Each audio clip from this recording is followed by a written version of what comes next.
Hello दोस्तों, आशा करता हूँ आप सब बढ़िया होंगे। और जैसा कि लास्ट क्लास में हमने डिस्कस किया था कॉन्सेप्ट ऑफ मैक्रो इकोनॉमिक्स में, तो इसमें हमने कुछ टॉपिक्स को डिस्कस कर लिया, तो कुछ टॉपिक्स रह गए थे, उसको आज हम इस पार्ट में डिस्कस करेंगे। वीडियो शुरू करने से पहले अगर जो आपने चैनल को सब्सक्राइब नहीं किया तो चैनल को सब्सक्राइब कर लें और नोटिफिकेशन आइकन को भी प्रेस कर दें ताकि वीडियोस के अपडेट्स आपको मिलते रहें। और साथ में अगर जो आपको इस लेक्चर के हैंड रिटन नोट्स चाहिए तो आपको डिस्क्रिप्शन में टेलीग्राम चैनल का लिंक दिया हुआ, आप उससे टेलीग्राम चैनल को ज्वाइन कर लें, सारे नोट्स वहीं आते हैं। तो लास्ट क्लास में हमने क्लासिफिकेशन ऑफ गुड्स के बारे में डिस्कस किया था, जिसमें हम टाइप्स ऑफ गुड्स के बारे में, final goods, final consumer goods और फाइनल प्रोड्यूसर गुड्स के बारे में डिस्कस किया था, और इंटरमीडिएट गुड्स के बारे में हमने भी बात की थी। उसके साथ साथ भी हमने कंजप्शन गुड्स के बारे में बात की थी और कंजप्शन गुड्स के टाइप्स के बारे में, और उसके साथ साथ हमने कैपिटल गुड्स के बारे में भी डिस्कस किया था। इतने सारे टॉपिक्स हमने लास्ट क्लास में डिस्कस किया था। तो आज के क्लास में जो डिस्कस करना, तो चलिए शुरू करते हैं। लास्ट क्लास में हमने एक्सपेंडिचर की बात की थी। एक्सपेंडिचर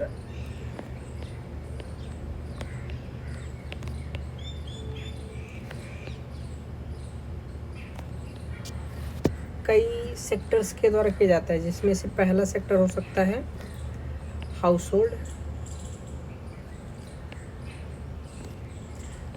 दूसरा प्रोड्यूसर। अभी दो ही सेक्टर की बात करेंगे, इसे हम कंज्यूमर भी मान लेते हैं।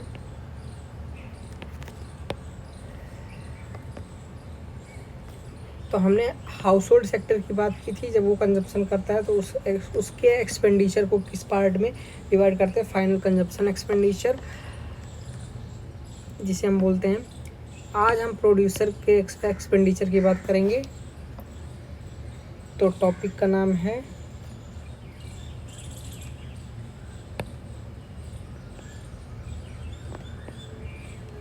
इन्वेस्टमेंट।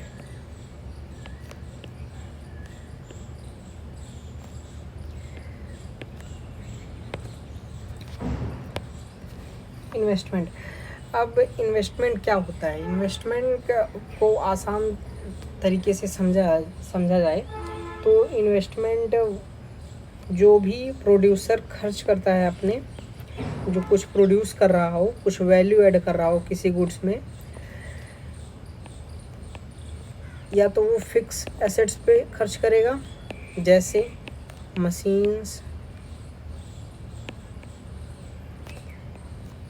या तो वो रॉ मटेरियल्स पे खर्च करेगा। तो एक्सपेंडिचर अगर जो कोई एक प्रोड्यूसर कर रहा है तो वो वैल्यू ऐड करने के लिए किसी भी गुड में वो एक्सपेंडिचर करता है, तो उस एक्सपेंडिचर को हम इन्वेस्टमेंट कहते हैं। इसको अगर जो टेक्निकल फॉर्म में लिखें तो जो प्रोड्यूसर का कैपिटल स्टॉक होता है, एक ईयर में जो प्रोड्यूसर का कैपिटल स्टॉक होता है उसमें जो चेंजमेंट होती हैं, जो उसको हम इन्वेस्टमेंट बोलते हैं। जैसे इन्वेस्टमेंट को हम आई से भी डोनेट करते हैं,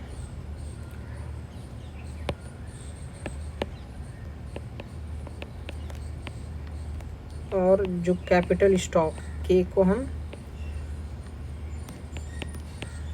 कैपिटल स्टॉक बोलते हैं। तो इन्वेस्टमेंट वो होता है कि अगर जो एक ईयर के ड्यूरेशन में जो कैपिटल स्टॉक में चेंजेस आते हैं। कैपिटल स्टॉक क्या होता है?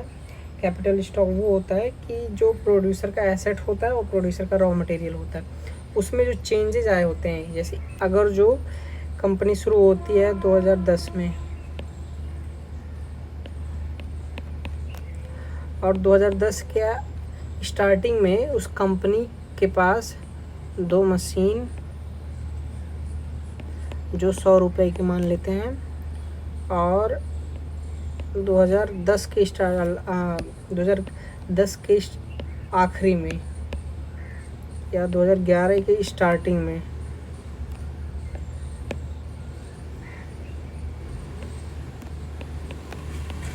उसके पास 3 मशीन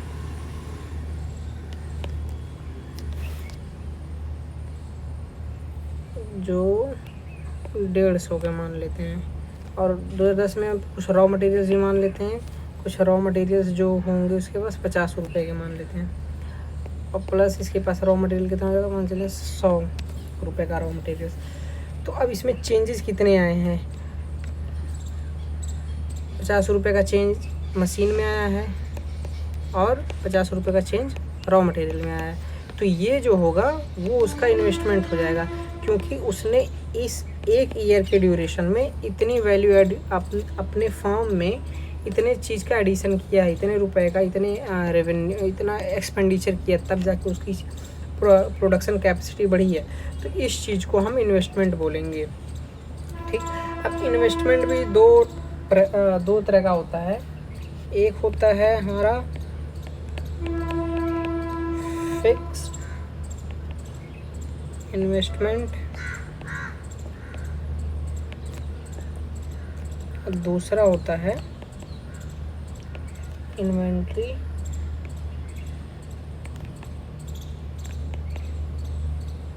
इन्वेस्टमेंट। तो फिक्स इन्वेस्टमेंट क्या होता है? फिक्स इन्वेस्टमेंट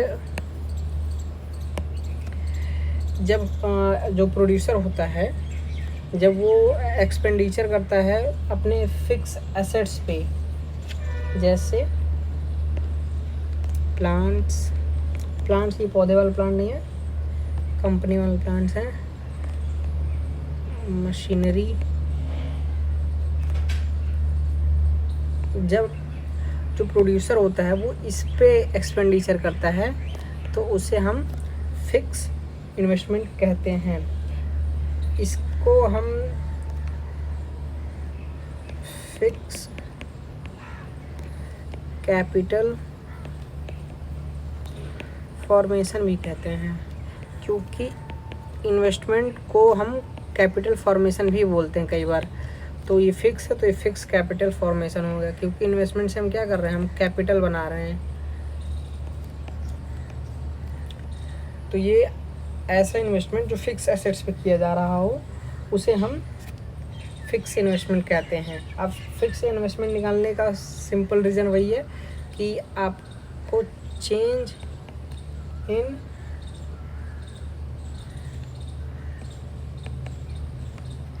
फिक्स एसेट्स, यानी एसेट्स यानी जो ये मशीन है ये उसका फिक्स इन्वेस्टमेंट हो जाएगा। अब इनिशियल ईयर में जो मशीन की इन्वेस्टमेंट थी 100, और फाइनल यानी लास्ट में जो मशीन की इन्वेस्टमेंट थी, ठीक, उसके अंदर जो चेंजमेंट आए यानी 150 माइनस 100 जो चेंजेज आए हैं उसको हम फिक्स इन्वेस्टमेंट बोलेंगे। तो यहाँ पे जो ये वैल्यू होगा ये उसका फिक्स इन्वेस्टमेंट हो जाएगा। ठीक, और इन्वेंट्री इन्वेस्टमेंट वो होते हैं कि जो फिक्स के अलावा एक्सपेंडिचर प्रोड्यूसर करता है, जैसे रॉ मटेरियल पे खर्चा करता है, और जो फिनिश प्रोडक्ट जो कंप्लीट हो चुके हैं, जो मैन्युफैक्चर्ड हो चुके हैं और लेकिन अभी सोल्ड नहीं हुए हैं और वो कंपनी के अंदर हैं, तो वो भी हो जाएगा। और कुछ प्रोडक्ट्स ऐसे होंगे जो रॉ मटेरियल तो होंगे ही नहीं, वो रॉ मटेरियल और फिनिश प्रोडक्ट के बीच में यानी सेमी फिनिश प्रोडक्ट होंगे, तो वो भी हो जाएंगे। तो इन्वेंट्री इन्वेस्टमेंट वो होता है जो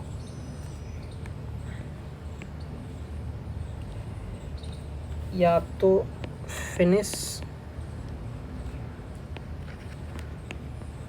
गुड्स हो या सेमी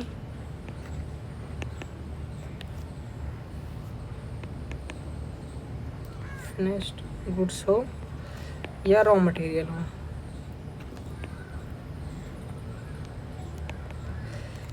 इसकी जो वैल्यू होगी वो हो जाएगी हमारी इन्वेंट्री इन्वेस्टमेंट, क्योंकि यहाँ पे जो रॉ मटेरियल की वैल्यू क्या थी 50 थी, और जो उस ईयर के लास्ट में जो रॉ मटेरियल की वैल्यू क्या थी वो 100 थी। तो इसमें जो चेंजेज आए यानी 50 इंक्रीमेंट जो हुआ वो 50 का हुआ, तो इसके वजह से जो इन्वेंट्री इन्वेस्टमेंट होगा वो 50 हो जाएगा। इससे हम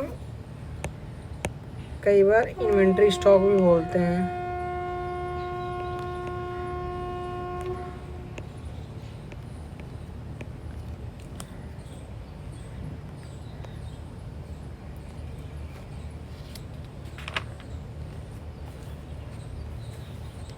अब इन्वेस्टमेंट को हमने समझ लिया।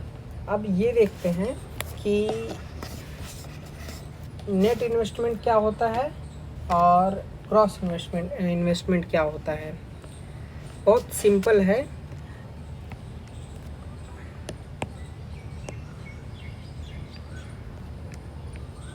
ग्रॉस इन्वेस्टमेंट,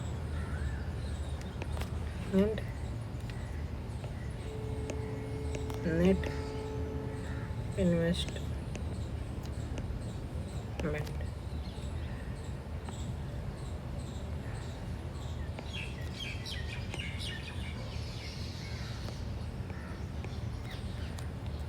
अगर जो ग्रॉस इन्वेस्टमेंट से हमें नेट इन्वेस्टमेंट में जाना है तो हम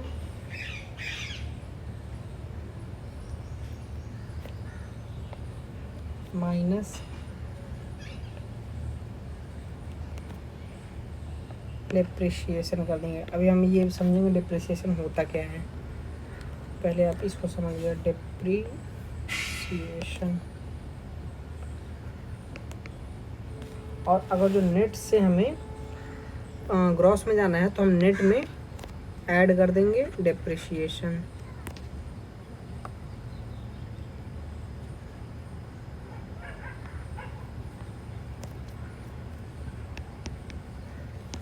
तो इसका जो फॉर्मूला बन जाता है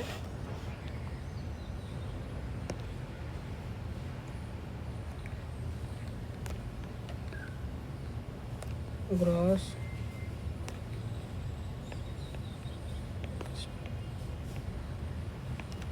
माइनस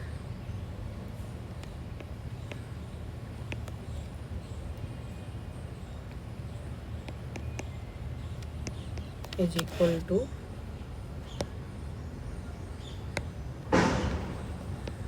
नेट इन्वेस्टमेंट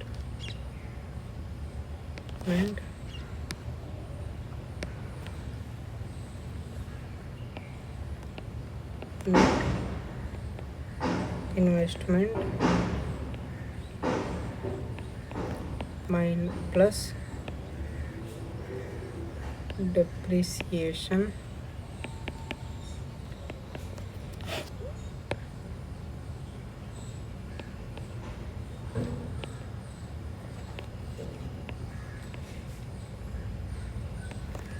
कभी भी ये नेक्स्ट चैप्टर में भी काम आने वाला है जब हम नेशनल इनकम को पढ़ेंगे कि अगर जो हम ग्रॉस से नेशनल में जाएंगे, नेट में जाएंगे तो हम माइनस डिप्रिसिएशन करेंगे, और अगर जो नेट से ग्रॉस में जाएंगे तो प्लस डिप्रिसिएशन करेंगे। प्लस किस में करेंगे? नेट इन्वेस्टमेंट करेंगे, और माइनस किस में करेंगे? ग्रॉस इन्वेस्टमेंट में करेंगे। तो अब डिप्रिसिएशन को देखते हैं। डिप्रिसिएशन होता क्या है?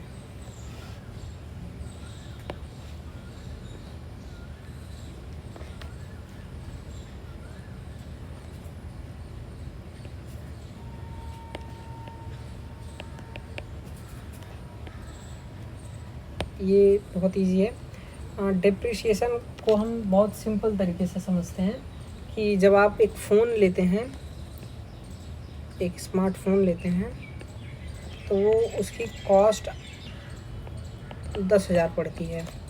पर जब आप उसको यूज करते हैं साल, 2 साल, 3 साल, फिर उसके बाद जब आप उसको रीसोल्ड करते हैं, किसी को देते हैं, आसपास में किसी को देते हैं, या तो किसी आप शॉप पे बेचते हैं, तो उसकी वैल्यू में कुछ कमी आती है। जैसे मान लीजिए आपने 10,000 का खरीदा, तो ये अगर जो बेच रहा है 4,000 का, तो इसकी वैल्यू में कितनी कमी आई? 6,000 की कमी आई। तो ये जो 6,000 होगा वो होगा इस फ़ोन का डिप्रिसिएशन। यानी एक समय के बाद किसी भी एसेट्स में जो गिरावट आती है, यानी जो उसकी वैल्यू में जो कमी आ जाती है, उसी को डिप्रिसिएशन बोलते हैं।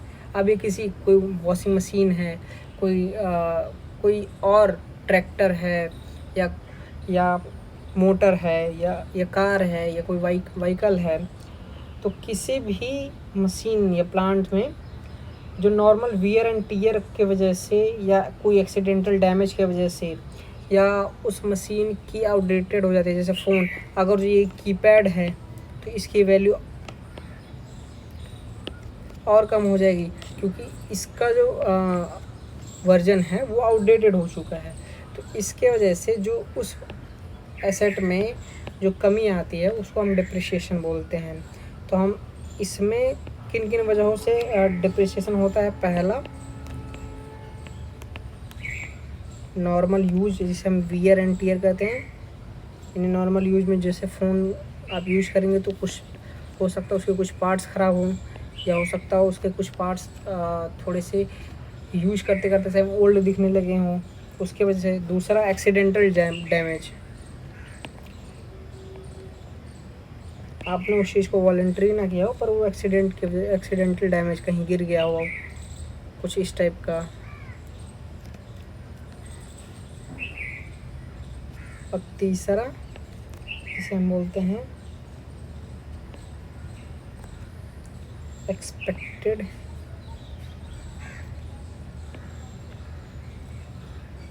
ऑब्सोलेंस।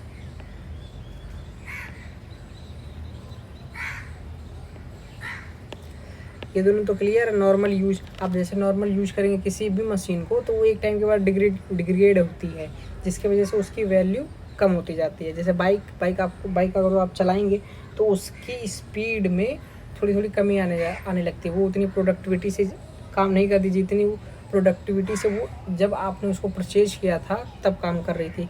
तो वो होता है नॉर्मल वियर एंड टियर।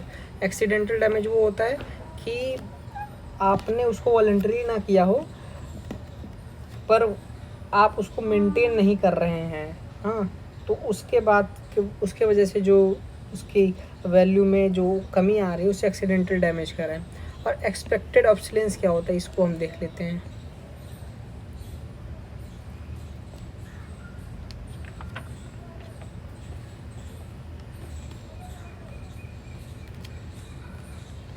जब किसी भी मशीन की वैल्यू में गिरावट आती है दो वजहों से। तो पहला वजह क्या होगा, पहला होगा चेंज इन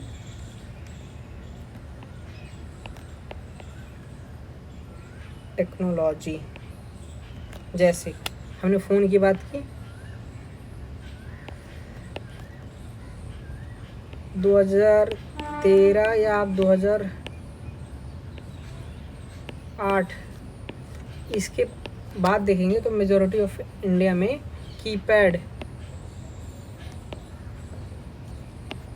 फ़ोन यूज करते थे। पर इस 2013 के बाद जब इंटरनेट एक्सेसिबल हुआ और फ़ोन मार्केट चीपर हुई तो लोग क्या किए, कीपैड से ट्रांसफॉर्म हो गए किसके तरफ, स्मार्टफोन की तरफ। तो ये टेक्नोलॉजिकल शिफ्ट था। पहले बटन वाले फ़ोन लोग यूज़ करते थे, अब वो टच स्क्रीन वाले यूज़ करते थे। तो जो चेंज इन टेक्नोलॉजी आने की वजह से जो फ़ोन पहले 2300 का 4000 का जो मिलता था, आज वो फ़ोन 600-1000 रुपये का मिलता है और इसकी डिमांड भी कम हो गई है।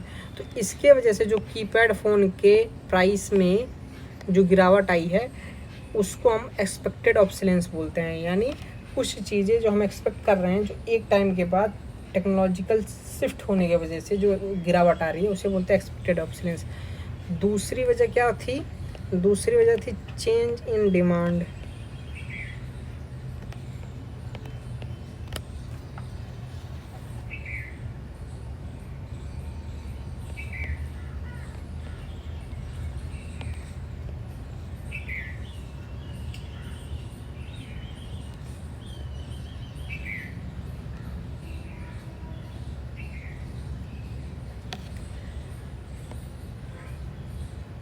अब डिमांड चेंज कैसे होगा जी।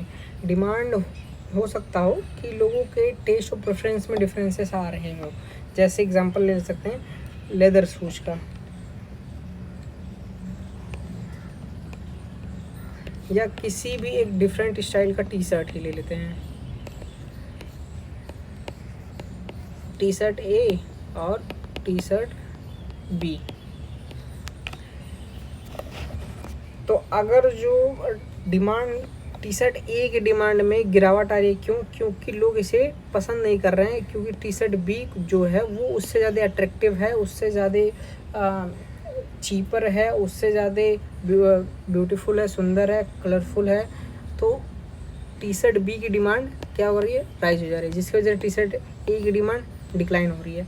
तो चेंज इन डिमांड की वजह से जो इस टी शर्ट की प्राइस में गिरावट आ रही है, उससे भी हम एक्सपेक्टेड ऑब्सोलेंस बोलते हैं। तो एक्सपेक्टेड ऑब्सोलेंस के वजह से भी जो डिप्रिसिएशन आता है एक्सपेक्टेड ऑब्सोलेंस की वजह से, एक्सीडेंटल डैमेज की वजह से और नॉर्मल वियर एंड टियर की वजह से जो गिरावट आती है किसी भी गुड्स में, किसी भी एसेट में, उसे डिप्रिसिएशन बोलते हैं।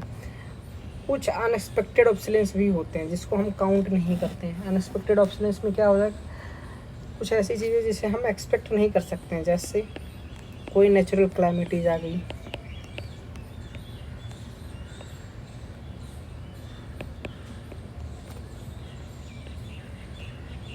या कुछ ऐसा इकोनॉमिक कंडीशन आ गया जैसे रेसेशन।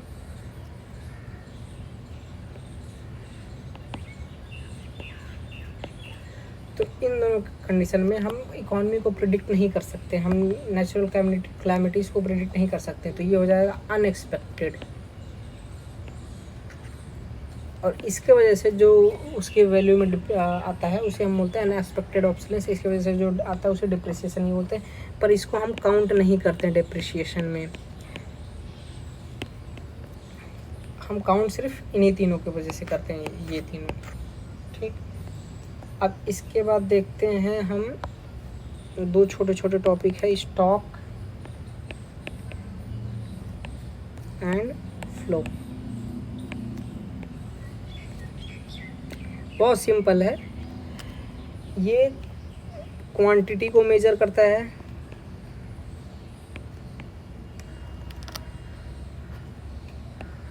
ये तो बारी बारी ही समझते हैं इसको। स्टॉक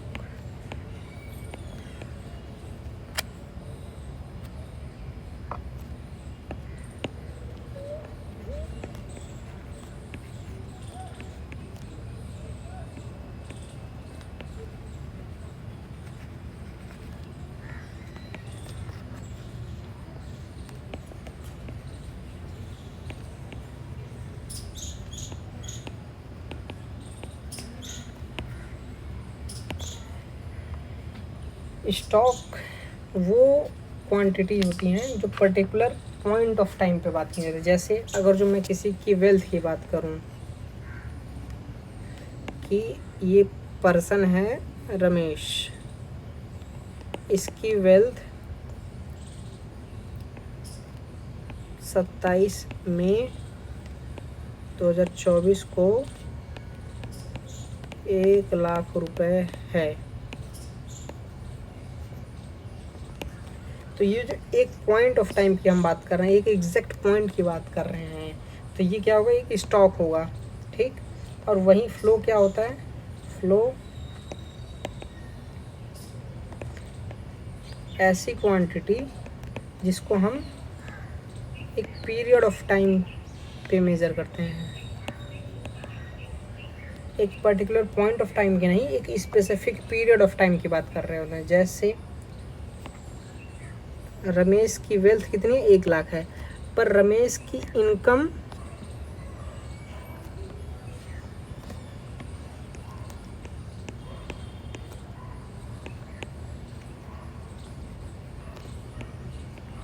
10,000 मंथली है। तो यानी हम एक महीने, एक पीरियड की बात कर रहे हैं कि एक महीने का जो पीरियड है वो, उसमें जो उसका इनकम है वो 10,000 है महीने का। तो ये क्या होगा? एक फ्लो कॉन्सेप्ट हो जाएगा। इसमें हम और एग्जांपल ले सकते हैं कि जैसे कोई कार की स्पीड, एक कार है एक जगह से चल रही है दूसरे जगह तक, तो इसकी जो स्पीड होगी, स्पीड किस में मेजर की जाती है? km/h या मीटर पर सेकेंड। तो इसकी जो स्पीड होगी वो क्या होगा? एक फ्लो कॉन्सेप्ट होगा। वहीं अगर जो एक लोकेशन से दूसरे लोकेशन पे वो जा रही है तो उसके बीच का जो डिस्टेंस होगा वो क्या होगा? वो हो जाएगा तुम आपका स्टॉक कॉन्सेप्ट। ये बहुत इजी था, ये इतना ही था। और इसके साथ साथ हम देखते हैं कि 4 सेक्टर्स ऑफ इकोनॉमी।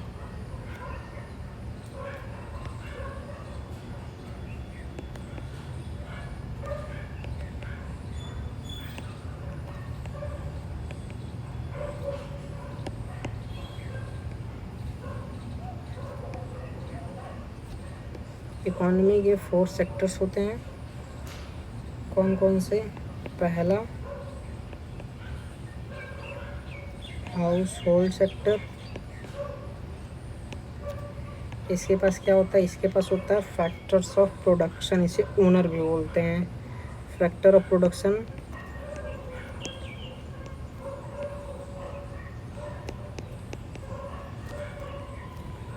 जो होता है लैंड,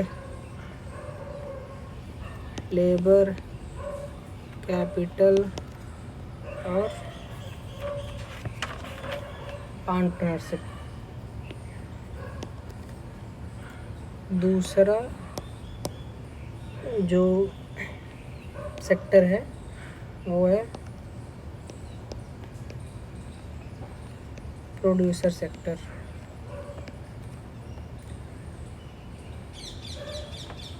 ये क्या करता है? ये इकोनॉमी में प्रोड्यूस करता है। किसका इस्तेमाल करके? इन फैक्टर ऑफ सर्विसेज का इस्तेमाल करके वो चीज़ों को प्रोड्यूस करता है। तीसरा सेक्टर जो है वो गवर्नमेंट सेक्टर है।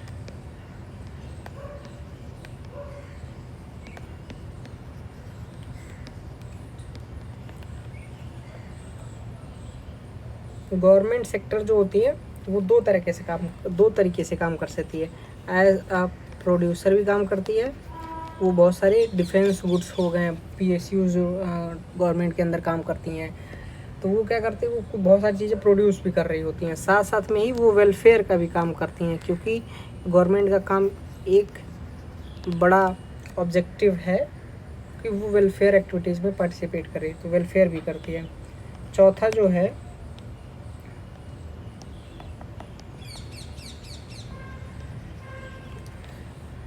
एक्सटर्नल सेक्टर, इसको अच्छे से लिखता हूँ।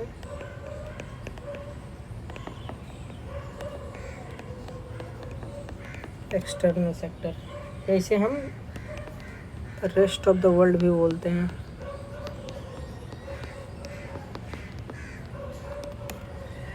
ये 4 सेक्टर होते हैं इकोनॉमी में।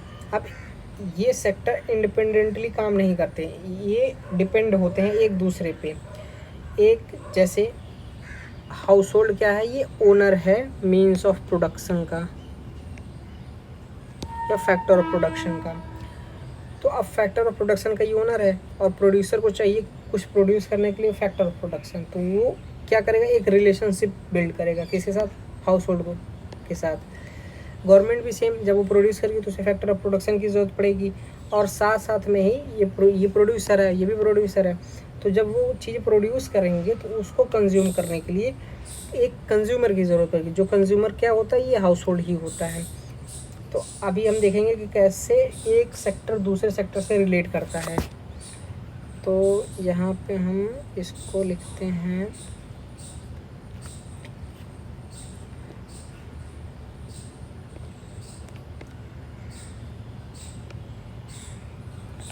होल्ड, हाउस होल्ड, यहाँ पे लिखते हैं प्रोड्यूसर। अभी मैंने बात की हाउस होल्ड प्रोड्यूसर को क्या देगा?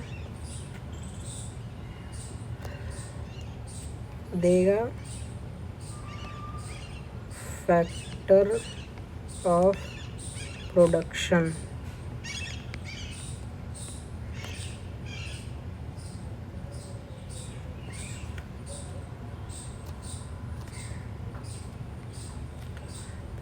फिर उसके बाद प्रोड्यूसर क्या करेगा? फैक्टर ऑफ प्रोडक्शन क्या होता है? जैसे लैंड हो गया, लेबर हो गया, कैपिटल हो गया, पार्टनरशिप। तो इस फैक्टर ऑफ प्रोडक्शन के रिटर्न में उससे वो फैक्टर पेमेंट देगा। जैसे अगर कोई हाउस होल्ड है, वो एज अ लेबर किसी प्रोड्यूसर, किसी कंपनी में, किसी फॉर्म में काम कर रहा है, तो उसे उसके लेबर के रिटर्न में या तो उसे वेज देगा, तो सैलरी देगा। सेम अगर जो वो लैंड देता है, तो उस लैंड को वो रेंट देगा, उस लैंड का रेंट देगा प्रोड्यूसर, और अगर जो वो कैपिटल देता है कैपिटल का इंटरेस्ट देगा, एंटरप्रेन्योरशिप देता है तो एंटरप्रेन्योरशिप का वो उसे इंटरेस्ट और उसका सैलरी देगा। तो फैक्टर ऑफ प्रोडक्शन के एक्सचेंज में वो फैक्टर ऑफ पेमेंट देगा कैश में। अब साथ साथ में ही ये कुछ गुड्स प्रोड्यूस भी करता है, क्योंकि अब उसने factor of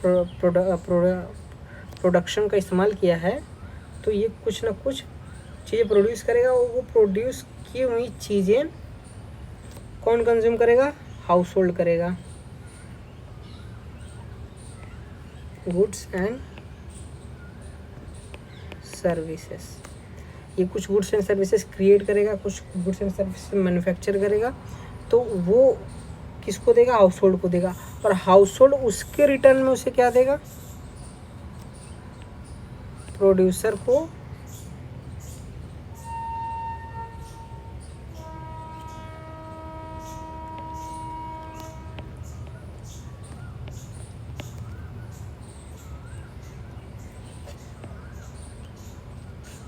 expenditure on the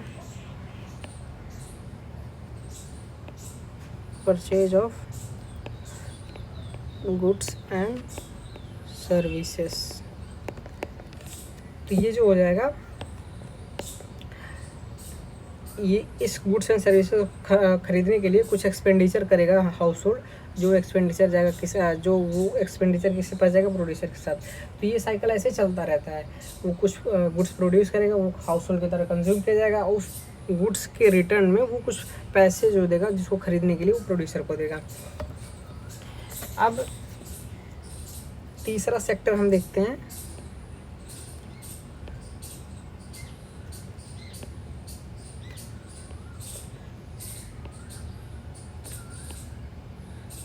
government.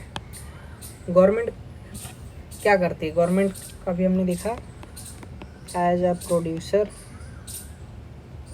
दूसरा वेलफेयर।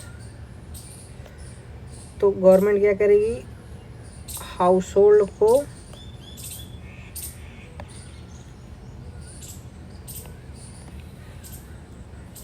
सब्सिडी देगी, गवर्नमेंट प्रोड्यूसर को भी क्या करेगी? सब्सिडी देगी।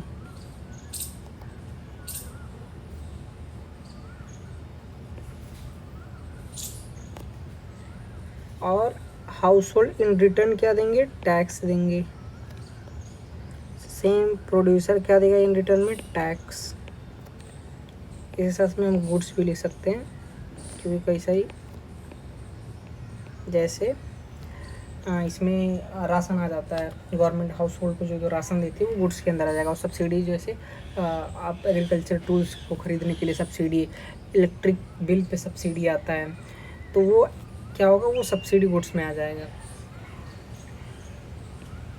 तो गवर्नमेंट का ये दो काम होता है ऐसे। तो ये 3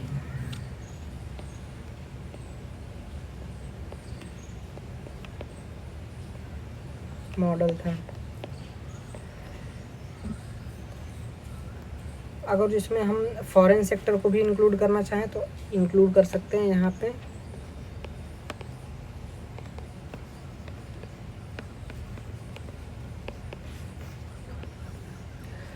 फॉरेन सेक्टर क्या करेगा?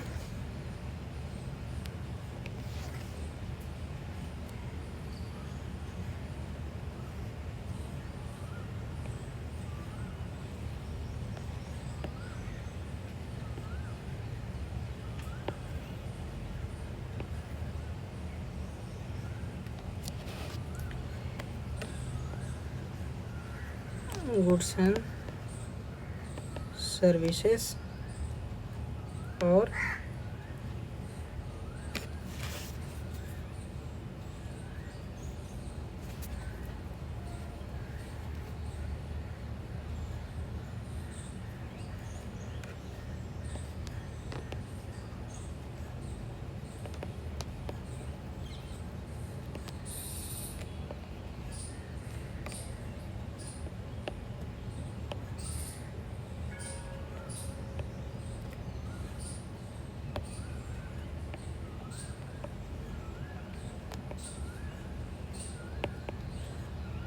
एक्सपेंडिचर।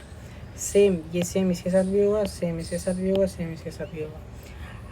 अब फॉरेन सेक्टर का क्या है, अगर जो प्रोड्यूसर जो क्या करेगा, प्रोड्यूसर कुछ गुड्स को प्रोड्यूस करेगा जिसको वो एक्सपोर्ट करेगा, और अगर उसे रॉ मटेरियल की ज़रूरत है तो वो फॉरेन सेक्टर से इंपोर्ट भी करेगा। तो अगर जो गुड्स को एक्सपोर्ट करता है तो उसको कुछ पैसे फॉरेन से मिलेंगे, जिसे हम फॉरेक्स भी बोलेंगे, क्योंकि वो फॉरेन का कैपिटल क्या है, इंडिया में आ रहा है। तो अगर जो उसे एक्सपोर्ट करता है तो वो उसका जो एक्सपेंडिचर होगा एक्सपोर्ट का, या उस पे जो परचेज करेगा, जो फॉरेन के वहाँ कंज्यूमर होंगे, उससे जो पैसा आएगा वो प्रोड्यूसर के पास आएगा। और साथ साथ अगर जो वो इंपोर्ट करता है तो प्रोड्यूसर कुछ एक्सपेंडिचर करेगा, तो वो जो करेगा वो क्या करेगा, वो इंपोर्ट करेगा, तो उसका एक्सपेंडिचर कहाँ जाएगा, वो फॉरेन सेक्टर में जाएगा। ठीक गवर्नमेंट के साथ, गवर्नमेंट अगर इंपोर्ट करती है तो उसका फॉरेक्स कम होगा, और गवर्नमेंट एक्सपोर्ट करती है तो उसका फॉरेक्स बढ़ेगा। हाउस होल्ड भी ऐसे ही है, हाउस होल्ड अगर जो इंपोर्ट करता है तो उसको अपने पेमेंट परचेज करना पड़ेगा, उसके लिए पेमेंट उसको देना पड़ेगा। और अगर जो वो अपने लेबर सर्विसेज को फॉरेन अब्रॉड जाके देता है तो उसके लिए उसको पेमेंट मिलता है। तो ये 4 सेक्टर मॉडल हो गया। अब देखते हैं इसी में ही, इसको मैं इरेज करता हूँ।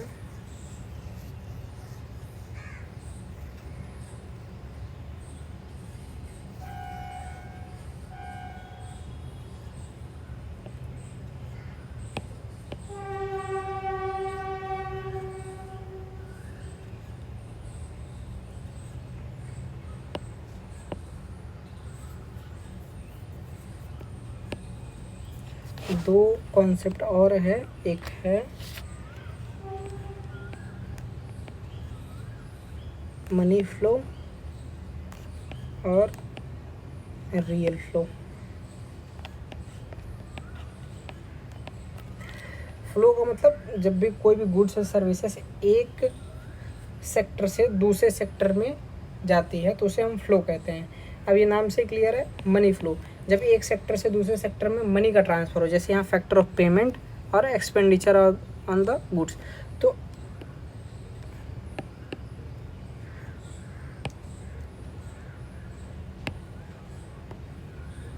वहीं अगर जो मनी का फ्लो नहीं होता है, यानी गुड्स एंड सर्विसेज का फ्लो होता है, तो उसे हम बोलेंगे रियल फ्लो। तो जैसे अगर जो हम हाउस होल्ड को ऐसे यहाँ से ऑब्ज़र्व करें तो ये जो नीचे का फ्लो जो हो रहा है, इसमें मैक्सिमम जो हो रहा है वो क्या हो रहा है,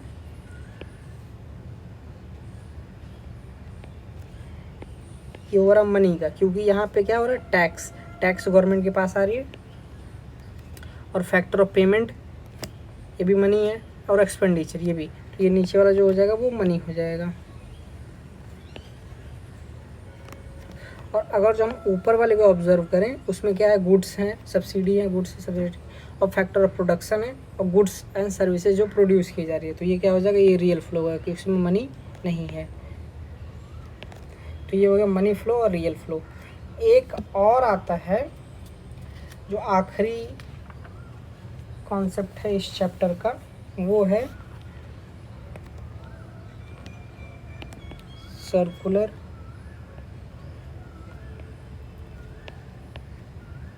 फ्लो ऑफ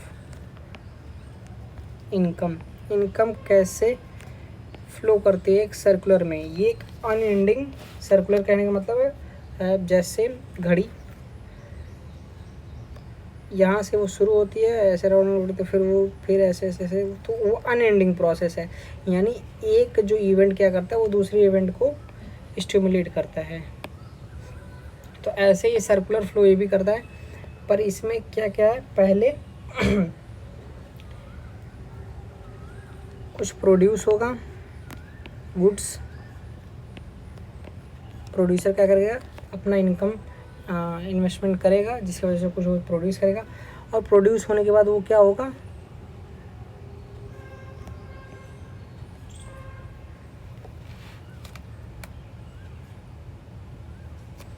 वो मार्केट में सेल करेगा। और सेल से क्या होगा,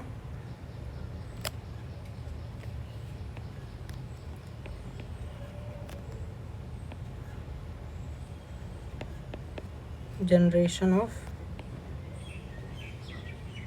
इनकम। और इनकम कैसे जनरेट होगा, ये हाउस होल्ड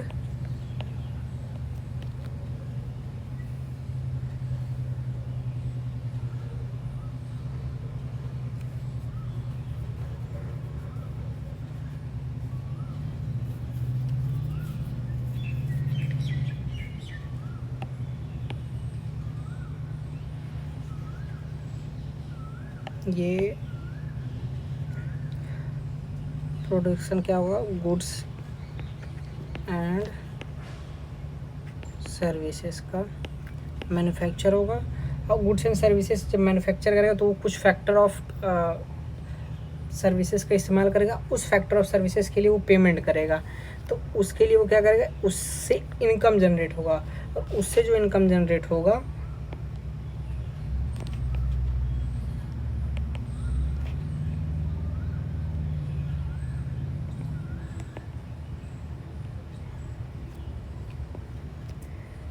अब जैसे कुछ गुड्स मैन्युफैक्चर हो रहे हैं तो इसमें कुछ फैक्टर ऑफ पेमेंट का सर्विसेज का इस्तेमाल होगा, तो उस सर्विसेज के लिए वो प्रोड्यूसर क्या करेगा, वो पे करेगा, तो उससे इनकम जनरेट होगा।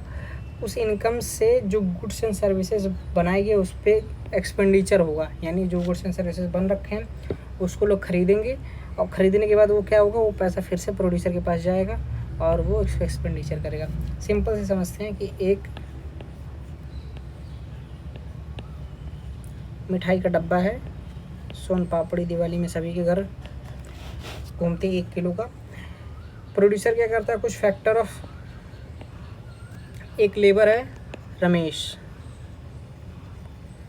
को बुलाता है, कहता है मिठाई बनाओ, वो 1 किलो मिठाई बनाता है। प्रोड्यूसर 100 रुपये खर्च करता है, इसमें से 50 रुपये रमेश को दे देता है और 50 रुपये का रॉ मटेरियल। और वो मार्केट में 1 किलो सोन पापड़ी की डब्बी 150 रुपये की बिकती है, 50 रुपये उसका प्रॉफिट।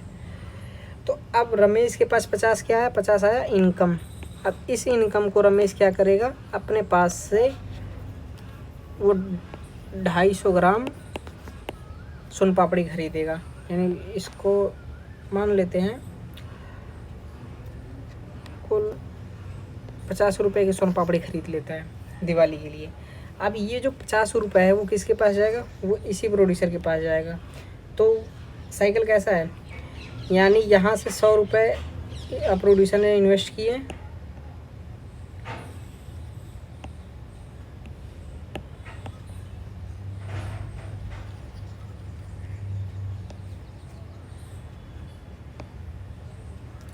प्रोड्यूसर ने 100 रुपये इन्वेस्ट किए, जिसमें से 50 रुपये रमेश को मिला, और उस रमेश ने उस 50 रुपये को खर्च किया, और वही 50 रुपये किसके पास गया, प्रोड्यूसर के पास गया। तो ये ऐसे यहाँ पे ये क्या होता है, यहाँ पे ये प्रोडक्शन होता है, यहाँ पे इनकम जनरेशन हो रहा है, और यहाँ पे एक्सपेंडिचर हो रहा है। तो ये साइकिल जो है वो हमेशा चलता रहता है।